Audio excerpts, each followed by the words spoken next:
د پاکستان بیرغ کې پوښل شوي تابوتونه دا د هغو پاکستانی پولیسو تابوتونه او د جنازې مراسم دي چې په هنګو کې د پولیسو پر پوسته یو وسلوال برید کې وژل شوي دي. د چارواکو په وینا وسلوالو شپې مهال د هنګو پر خزینه بنډه پوستي برید کې درنې وسلې وکارولې. امنیتي ځواکونو چټک غبرګون ښوولی و او له هغې وروسته شاوخوا یو ساعت نښته روانه وه. چارواکو په دې نښته کې د 15 وسلوالو وژل کېدل هم تایید کړي. د وژل شویو پولیسو په ډله کې یو لوړپوړی افسر دیار خان هم شامل و. هغه سیمې ته د استول شویو مرستندویه ځواکونو مشري کوله. په برید کې له 25 د ډیرو پولیسو د ټپي کېدو رپوټونه هم ورکړل شوي.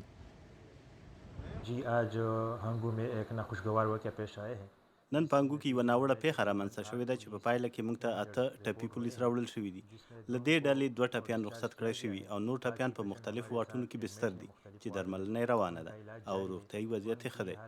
د نورو 21 کسانو د ټپي کېدو اټکل دی چې LRH روغتون ته په لاره دي. जो आनवे हैं और LRH हॉस्पिटल आ रहे हैं.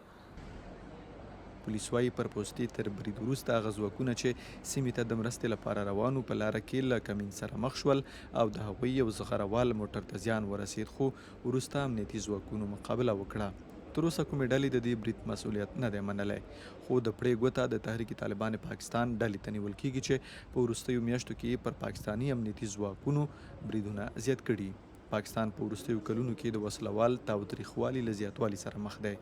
اسلام آباد څو ځله په افغانستان کې واکمن طالبان تورن کړي چې د TTP وسلوالو ته پناه ورکوي، خو طالبان دا تورونه ردوي.